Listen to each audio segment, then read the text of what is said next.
before we start, Madison, you have to promise to follow the clues this time. Please. You have to keep your word and follow follow the clues.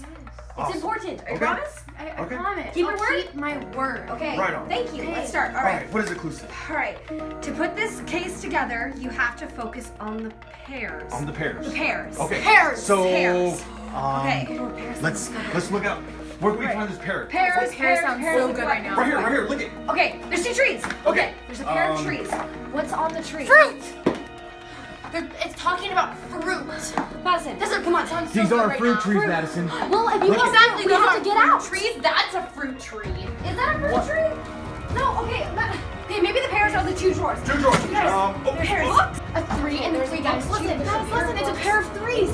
Guys, it's a pair Madison, of 3s. No, you Madison. promised you would keep your word Come and on. stay to the prom. I am keeping my word, guys. This is a pair. This is a pair. It's a pair of 3s, guys. Okay, there's a pair of maps here. Okay. Maybe I need something. Stop talking about the your pair maps of say nuts. on The it? pair of drawers right You're in here. Texas? Where is the pair of drawers, Madison? Yeah, okay, we there's already did maps. that. Maps. Now- Maps. It's in the maps. It's in the Savannah, maps. can you please listen? Okay, I'm listening. I'm keeping my word. Are you keeping your word? Yeah. Can I please just show you something? Okay. Can you trust? What are you showing me? Look, there's a pair of 3s. Madison. Look.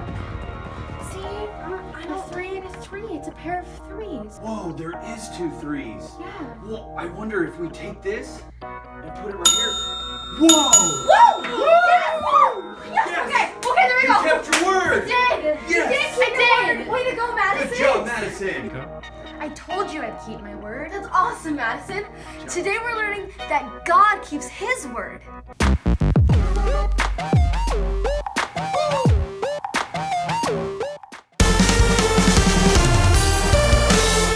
Whoa, hey there everybody! I'm Extreme Dude, and welcome to the Extreme Bible Challenge. Aw, love it, man. All right, hey, before we begin, Commander Larry, do you got a verse for us? Yes, let's see. Know therefore that the Lord your God is God. He is the faithful God, keeping his covenant of love to 1,000 generations of those who love him and keep his commandments. Deuteronomy 7:9. Back to you, Extreme Dude. Dude, that's super cool. All right, so today we're learning about boats. You know, like row, row, row your boat gently down the stream. Aw, dude, love that song. Pastor Tony, can you teach us all kinds of rowing songs or something about boats or, I don't know, man, help us out. Extreme Dude, I love you. We are not singing row, row, row your boat over and over again until Jesus comes. We are learning today, though, about one of the first boats ever, at least the first boat we see in the Bible. We're learning today about how God keeps his word. And as we read through the big God story, our Bible, if you remember, we just talked about Adam and Eve, the very first 2 people. And they had kids, and they had kids, and they had kids, and their great-great-grandson, and great-great-great-great-great-great, lots of kids. In fact, 10 generations later, we see a guy named Noah come on the stage. Maybe you've seen Noah before, or at least you've heard his name, Noah and the Ark. We're going to be talking about that in a minute. But the real hero of our story is God, because God keeps his word. You see, the entire earth was full of evil people. People are making bad choices. They weren't obeying God. In fact, almost everybody had sinned and wanted nothing to do with God, except for a man and his family. His name was Noah. And because God keeps his word, God had promised Adam and Eve that one day a descendant would come from them who would redeem mankind. We know that's Jesus. And because God keeps his word, he went to Noah one day. God talked to Noah, and he told him he was going to destroy the earth with a giant flood, that he was going to wipe out all of mankind except for Noah and his family. Then God gave him a plan to help keep his word, as long as Noah obeyed. Noah was going to build a boat. An ark. Do you know what an ark is? Yeah, it's a big boat. And so God even gave him the dimensions. And so he's got his handy dandy tape measure, and I don't know what he had to measure back then, but we know this. Check this out. The boat was 450 feet long. Yeah, that's That's pretty long, okay? On top of that, it was 75 feet wide and it was 45 feet tall. That's like the size of a football field and a 3-story building. That's a big boat. After he gets done building it, then God called 2 of every animal and 7 pairs of the clean animals. Now, clean animals are ones that were used for sacrifice. Then Noah and his wife and his 3 sons and their wives, they all get on the boat and they wait. And then the rain comes, the doors close, and the boat begins to float as God covers the earth with water.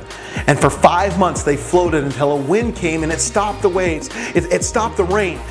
And they waited, and they waited, and they waited. And pretty soon Noah, he released a raven.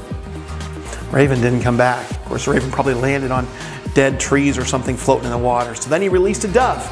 The dove came back because there was nowhere to land. He waited a while longer. He sent out a second dove. That dove came back with an olive branch, some leaves, if you will, telling Noah that there were plants growing. Well, then he knew, okay, we're getting close. He sent out another dove, and that dove didn't return, which meant there was land. They had been in the ark about a year when they finally opened the door and they came out. Now, what do you think is the first thing that Noah did when he got out of the boat? Did he have a party and get a bounce house and get well, no. He worshiped God. He set up an altar and did a sacrifice. And that day, God made a covenant with Noah. God made a promise with Noah that he would never destroy the earth again with a flood. You know what? It's been a lot of years and we haven't had a global flood again. I guess God does keep his word. And as a way of showing God's promise, he put a rainbow in the sky to remind us that God keeps his word. You know what, boys and girls? I'm never going to probably build a boat like that. But I do know that I have to trust God. And when God tells me something, I know every time that God keeps his word. All right, back to you, Extreme Dude. Dude, that's so good. Wow, I think I learned something today. All right, boys and girls, this is Extreme Dude. I'll catch you next time on the Extreme Bible Challenge. Aw, sweet.